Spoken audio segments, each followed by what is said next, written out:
El purgatorio. ¿Pensamos en el purgatorio? Mucho menos de lo que convendría. ¿Qué es el purgatorio? ¿Existe realmente? ¿Quiénes son los que están allí?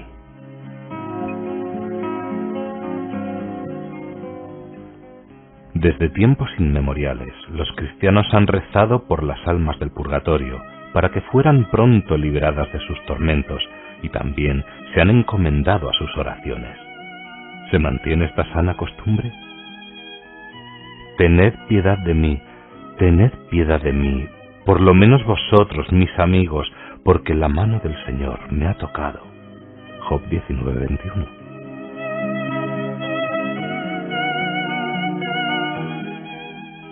Esta es la conmovedora súplica que las almas del purgatorio envían a sus amigos en la tierra. No nos damos cuenta de lo que supone estar en el purgatorio, ni tenemos idea de los largos años que las almas pueden estar allí sufriendo horribles penas. Como resultado, hacemos poco o nada para evitarnos el purgatorio y aún peor, ignoramos a las pobres almas que están allí y que dependen enteramente de nosotros para ser auxiliadas. El mes de noviembre es un mes que la Iglesia dedica a rezar por las almas del purgatorio. Cada día iremos profundizando más sobre esta realidad.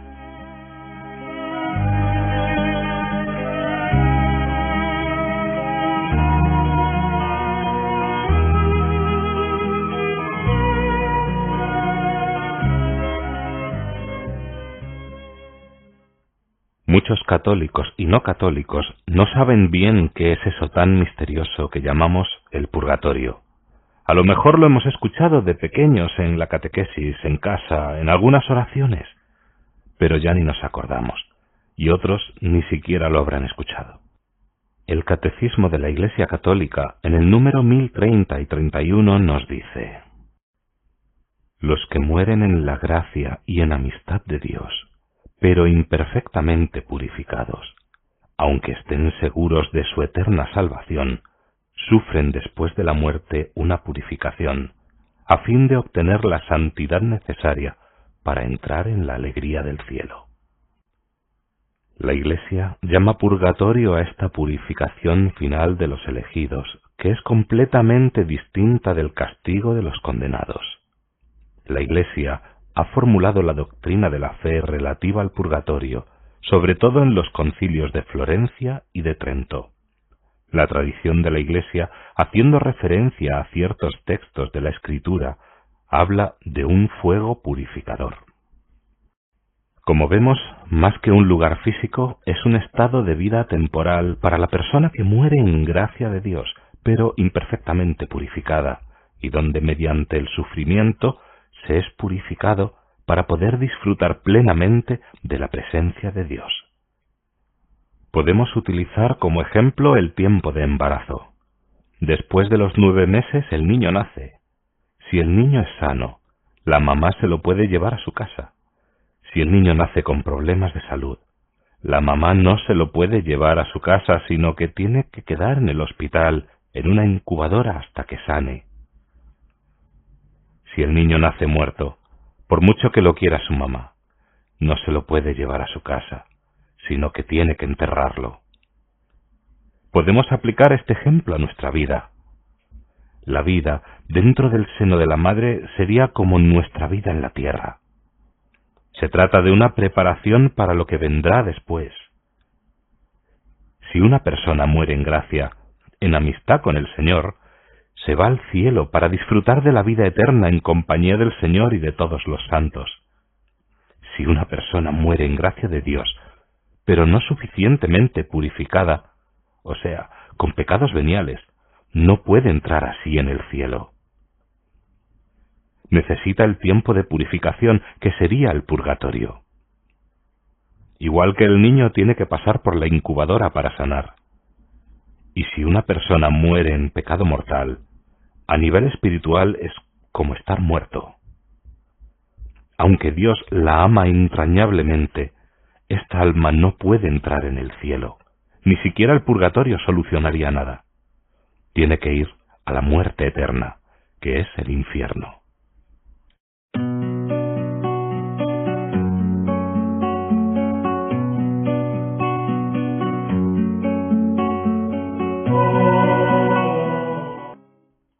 En el purgatorio se sufre como en el infierno, pero con la esperanza de que tendrá fin y luego vendrá la gloria eterna.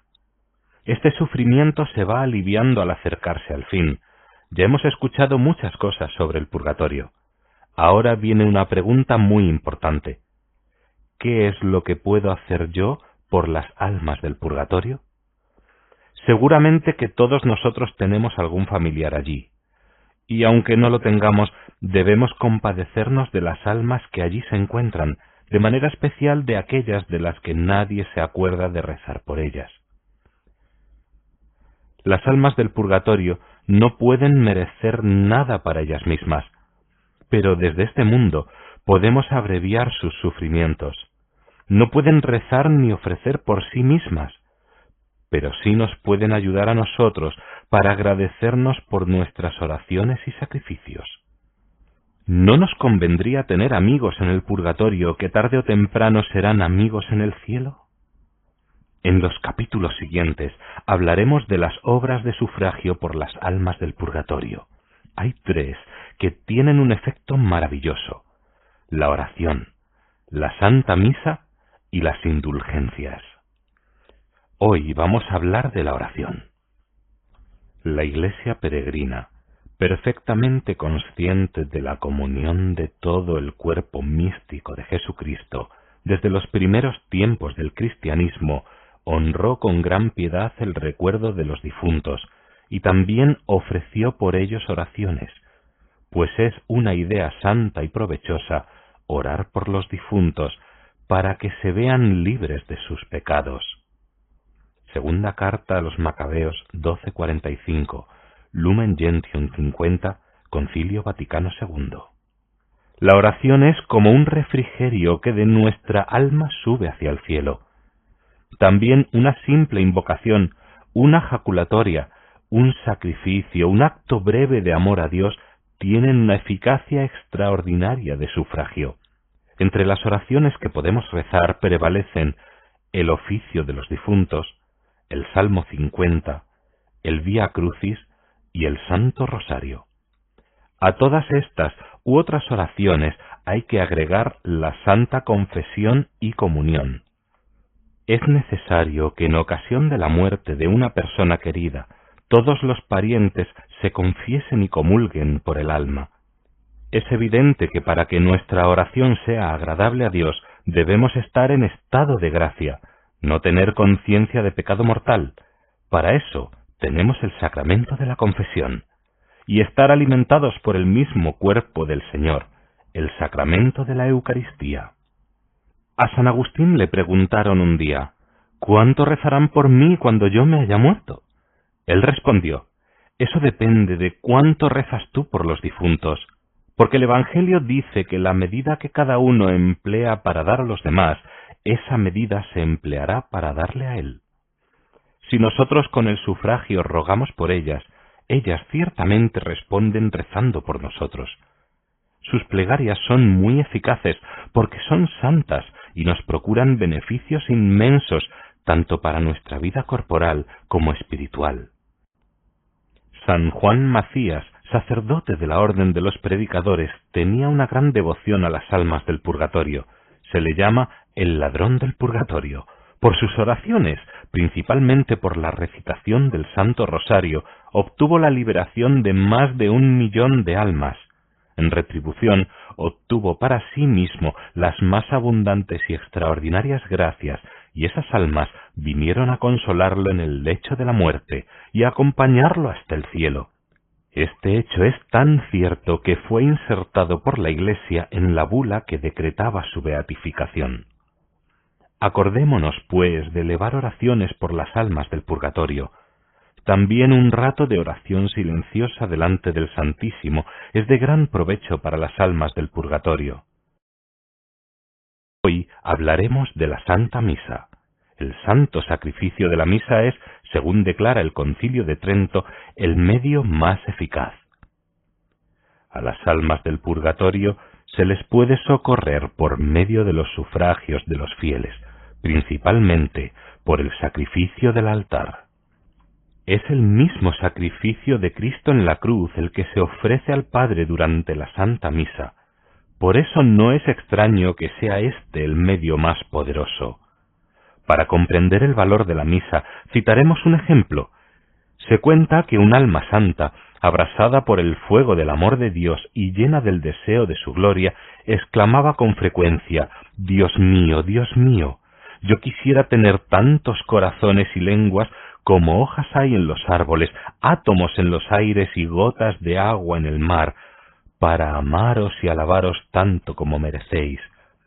¿Quién me diera que yo pudiera disponer de todas las criaturas para ponerlas a vuestros pies, a fin de que todas se inflamasen de amor por vos, con tal de que yo os amase más que todas ellas juntas, más aún que los ángeles, más que los santos, más que todo el paraíso?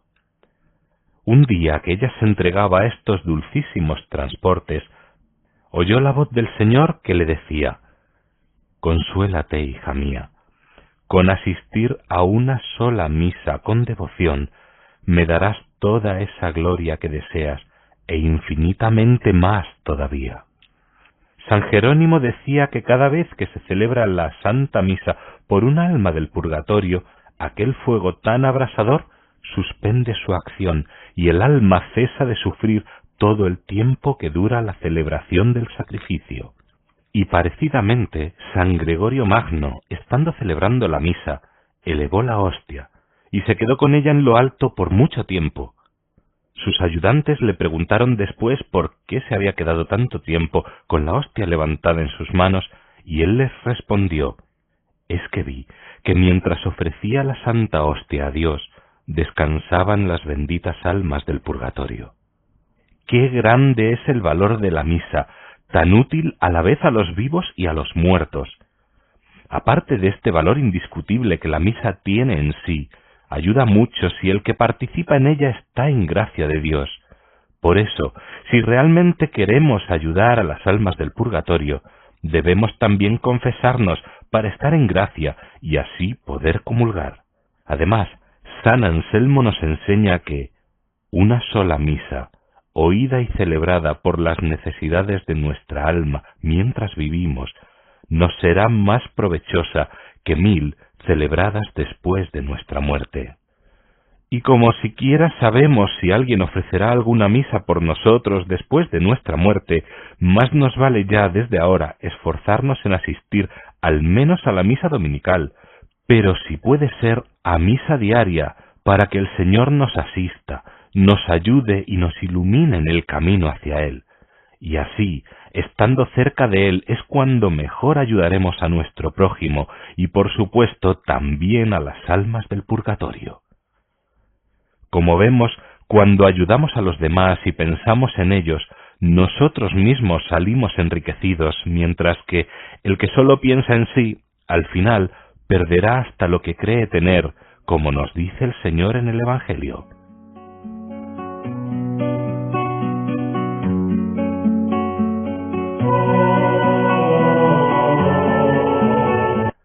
Hemos dicho que la Santa Misa es lo mejor que podemos ofrecer por las almas del purgatorio, dado su valor infinito. Nunca un enfermo fue tan consolado por un vaso de agua fresca como lo son nuestros difuntos cuando en la misa los rociamos místicamente con unas gotas de esta sangre divina. En efecto, estas almas santas son tan agradecidas a sus bienhechores que, estando en el cielo, se constituyen allí sus abogadas y no cesan de interceder por ellos hasta verlos en posesión de la gloria. En prueba de esto, contaremos lo que le sucedió a una mujer perversa que vivía en Roma. Esta pobre mujer, habiendo vivido de espaldas a Dios y despreocupada por su salvación, sólo se preocupaba en satisfacer sus pasiones, dedicada de manera especial a corromper a la juventud. En medio de sus desórdenes todavía practicaba una buena obra, y esa era mandar celebrar en ciertos días la Santa Misa por el eterno descanso de las almas del purgatorio. Efecto de las oraciones de estas almas santas, un día se vio de pronto sorprendida por un dolor tan grande por sus pecados, que de inmediato abandonó el lugar de pecado donde se encontraba y fue directamente a confesarse con un sacerdote. Al poco tiempo murió con las mejores disposiciones. Esta gracia tan repentina e inmerecida la fue concedida lo más seguro gracias a las misas que ella pidió que se celebraran por las almas del purgatorio. A San Juan de Ávila, sacerdote y gran predicador español, cuando se encontraba en los últimos momentos de su vida, le preguntaron qué era lo que más ocupaba su corazón y qué clase de bien deseaba que le proporcionase después de su muerte. «Misas», respondió el santo, «misas, misas». Cuando el beato Enrique Suso, dominico, estudiaba en Colonia, hizo un pacto con un amigo, por el cual, si uno de los dos moría, el otro estaba obligado a decir cierto número de misas por el difunto. Acabados sus estudios, Suso se quedó en Colonia, mientras que a su compañero religioso lo enviaron a Suabia, hoy Alemania, donde murió al poco tiempo. Enrique se acordó de su promesa, pero como ya tenía encargadas otras intenciones de misas, reemplazó el santo sacrificio por la oración, el ayuno y otras mortificaciones. Al cabo de cierto tiempo se le apareció su compañero en lamentable estado y le dijo gimiendo: «¿Así mantienes tu palabra, amigo infiel?». Totalmente turbado, el padre Enrique le respondió temblando: «Perdóname, querido amigo, pero como no podía decir la Santa Misa por ti, recé y me sacrifiqué mucho con esta intención». «Esto no basta», le dijo el otro, «tu oración no es bastante poderosa para sacarme de estos tormentos. Me hace falta la sangre de Cristo, esa misma sangre que se ofrece en la misa. Si hubieras guardado tu promesa, ya hubiera salido yo de esta prisión de fuego, y si todavía me quemo en ella, es por tu culpa». El beato Suso quedó lleno de dolor y de espanto, y fue a ver a su prior, al que le contó la aparición. El prior le ordenó que celebrara lo más pronto la Santa Misa por su amigo. Así lo hizo, y al poco tiempo se le volvió a aparecer el difunto para anunciarle su liberación y prometerle su intercesión en el cielo. Si pudiéramos contemplar con nuestros ojos los torrentes de gracias que desde el altar se derraman sobre el purgatorio, con cuánto esmero nos esforzaríamos en procurar a esas almas el divino beneficio de la misa.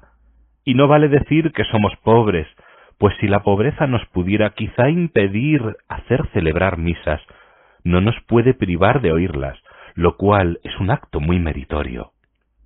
Un hombre de Dios le dio el siguiente consejo a una pobre viuda que se quejaba de no poder hacer celebrar misas por su difunto marido: «Asista frecuentemente al santo sacrificio por él, y así se librará del purgatorio más pronto que con 1 o 2 misas celebradas a su intención». Asistamos pues a la Santa Misa para aumentar nuestra caridad y para ofrecerla por las almas del purgatorio, y añadamos también lo siguiente: cuando se inciensan las tumbas o se las asperja con agua bendita, las pobres almas reciben consuelo y alivio. Es porque la Santa Iglesia, por su bendición y oraciones, da a esta agua y al incienso la fuerza de servir como refrigerio en el purgatorio.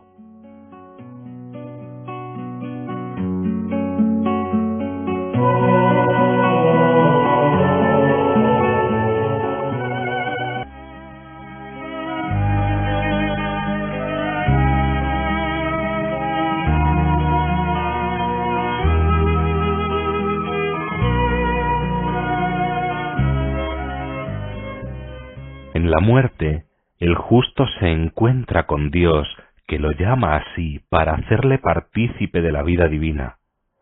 Pero nadie puede ser recibido en la amistad e intimidad de Dios si antes no se ha purificado de las consecuencias personales de todas sus culpas. De aquí viene la piadosa costumbre de ofrecer sufragios por las almas del purgatorio, que son una súplica insistente a Dios para que tenga misericordia de los fieles difuntos, los purifique con el fuego de su caridad y los introduzca en el reino de la luz y de la vida. Hoy vamos a hablar de la siguiente de las obras de sufragio, las indulgencias. ¿Qué son las indulgencias? La etimología latina de la palabra puede ayudarnos a entenderla. El verbo indulgeo significa ser indulgente y también conceder. La indulgencia es, pues, algo que se nos concede benignamente en nuestro favor. El Catecismo de la Iglesia Católica, en el número 1471, define así la indulgencia de una manera más precisa. Es la remisión ante Dios de la pena temporal por los pecados ya perdonados en cuanto a la culpa que un fiel dispuesto y cumpliendo determinadas condiciones consigue por mediación de la Iglesia, la cual, como administradora de la redención, distribuye y aplica con autoridad el tesoro de las satisfacciones de Cristo y de los santos. La indulgencia consiste en una forma de perdón que el fiel obtiene en relación con sus pecados por la mediación de la Iglesia. ¿Qué es lo que se perdona con la indulgencia? Todo pecado lleva consigo una culpa y una pena. Culpa es la ofensa hecha a Dios, pena es el castigo que dicha ofensa merece. La culpa de los pecados se borra a través de la confesión. La pena, llamada pena temporal, hay que expiarla en esta vida o en el purgatorio. En la vida se satisface con todo acto de amor de Dios y toda obra buena hecha en estado de gracia, así como a través de las indulgencias. Podemos poner una comparación. Imaginemos una intervención quirúrgica, un trasplante de corazón, por ejemplo. El nuevo corazón salva la vida del paciente. Se ve así liberado el enfermo de una muerte segura, pero cuando ya la operación ha concluido exitosamente e incluso cuando está ya fuera de peligro, subsiste la necesidad de una total recuperación. Es preciso sanar las heridas que el mal funcionamiento del corazón anterior y la misma intervención han causado en el organismo. Pues de igual modo, el pecador que ha sido perdonado de sus culpas, aunque está salvado, tiene aún que restablecerse por completo, sanando las consecuencias del pecado, es decir, purificando las penas temporales merecidas por él. La indulgencia es como un indulto, un perdón gratuito de estas penas temporales. Es como si, tras la intervención quirúrgica y el trasplante del nuevo corazón, se cerrasen de pronto todas las heridas y el paciente se recuperase de una manera rápida y sencilla. Ayudado por el cariño de quienes lo cuidan, la atención esmerada que recibe y la eficacia curativa de las medicinas. Es como borrar la cicatriz de la herida que el pecado ha dejado en el alma. Con las indulgencias podemos ayudar a los difuntos a borrar esa cicatriz. Las indulgencias se pueden ganar para uno mismo o aplicarlas a los difuntos, uno por indulgencia. Nunca pueden aplicarse las indulgencias a otras personas vivas.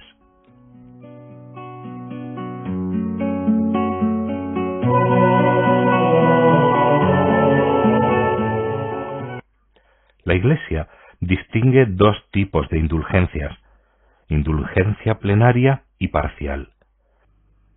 Indulgencia parcial borra parte de la pena que los pecados cometidos reclaman.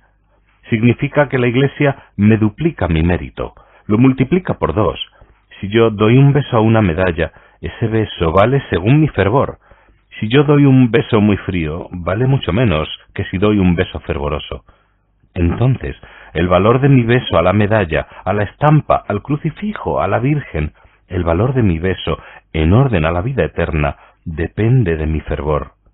Si este objeto es indulgenciado con indulgencia parcial, se merece el doble. El fervor que yo pongo se multiplica por 2. Esa es la indulgencia parcial. ¿Y qué es la indulgencia plenaria? La indulgencia plenaria borra todo resto de pecado, dejando el alma dispuesta para entrar inmediatamente en el cielo. Suprime el purgatorio. Si la gana un moribundo, no pasa por el purgatorio. Si la aplicamos a uno que está en el purgatorio, sale del purgatorio. El Papa Pablo VI, en 1967, dictó normas sobre las indulgencias. Cada día se puede ganar una sola indulgencia plenaria y sin límite las parciales. Para ganar la indulgencia es necesario estar en estado de gracia y tener la intención de ganarla. Por la comunión de los santos podemos socorrer a los difuntos. La Iglesia nos da la facultad de aplicarles este tesoro inmenso de misericordia, reduciendo así sus penas, que son la satisfacción de las culpas cometidas durante la vida presente.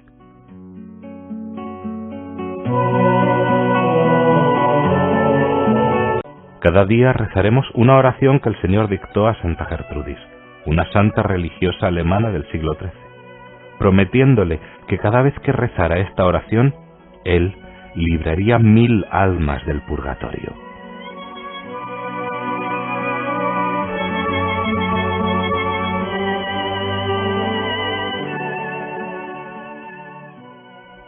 Oración por las almas del purgatorio. Padre eterno, yo te ofrezco la preciosísima sangre de tu divino Hijo Jesús, en unión con las misas celebradas hoy día a través del mundo, por todas las benditas almas del purgatorio, por todos los pecadores del mundo, por los pecadores de la Iglesia Universal, por aquellos en propia casa y dentro de mi familia. Amén.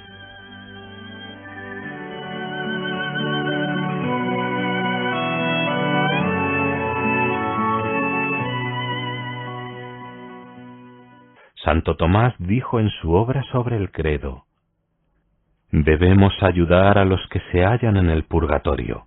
Demasiado insensible sería quien no auxiliaría a un ser querido encarcelado en la tierra. Más insensible es el que no auxilia a un amigo que está en el purgatorio, pues no hay comparación entre las penas de este mundo y las de allí. Teniendo este pensamiento en mente, haremos una práctica de la oración. Rezaremos juntos una oración por las almas del purgatorio, procurando poner en ella nuestro corazón, para que no sea algo mecánico, sino que realmente pidamos al Señor desde dentro.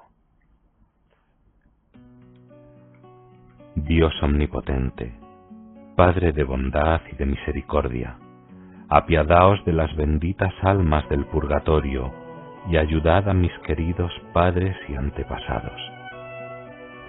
A cada invocación contestamos: Jesús mío, misericordia. Ayudad a mis hermanos y parientes. Jesús mío, misericordia. Ayudad a todos mis bienhechores espirituales y temporales. Jesús mío, misericordia.